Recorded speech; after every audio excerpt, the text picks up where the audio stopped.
Ugandan Lifestyle.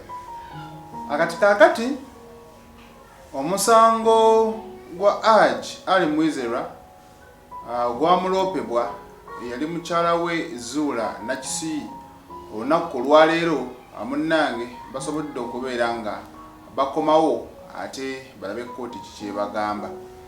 Jukira ono yasobola okubeera nga aweebwa bail omwaka ogwaggwa 2024 era bamugamba olina okuddamu okweripotinga ng'ennaku z'omwezi 27 omwaka guno gwe tulimu omwezi ogwa January. Era naye bw'atyo asobodde okubeera nga atuukayo wamu ne munnamateeka we omubaka wa Kampala Central Muhammad Nsereko. Kati bano mu kutuukayo bwe batyo basobodde okubeera nga bagoberera amateeka ga kooti era mu kasenge gye babadde munnange balina bye batuuseeko era ne babaako bye bakkaanyaako. Ono asabidde okubeera nga akomezebwawo ng'ennaku z'omwezi 24 omwezi gwe tugendamu ogwa February. Kitegeeza ki? Kitegeeza nti omusango tegunnaba kubeera nga guggalwawo, wabula balina okugenda maaso n'okubeera nga bagoberera ebyo byonna okusobola okulaba ono kituufu yazza omusango ogwo oba. Bino byonna engeri gye kiri nti looya we agamba buli kibuuzo kirina buuzibwa ye era alina byasobodde okuba nga ayogera ku nsonga eno.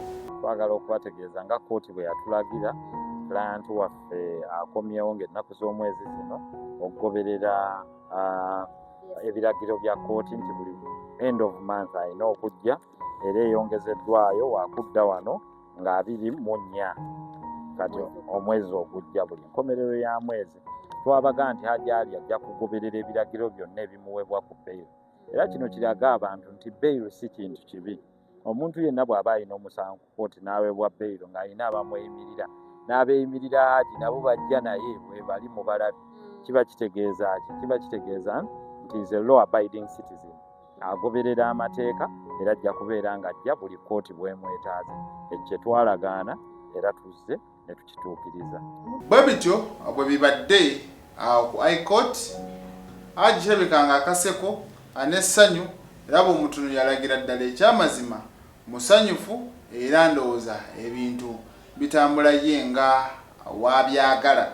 Ku sayidi eri endala ya Hajjati Zuula naye still yasigala nga munnange akyata akaka ng'agamba sijja bikkiriza obujulizi mbuyina na buli kimu nkiyina. Naye mu mbeera nga bweri singa kizuuka nti omusango neno teyaguzza, kitegeeza nti ne Zuula waliwo obusobozi okubeera nga naye bamugulako omusango ogw'okwonoona erinnya ly'ono.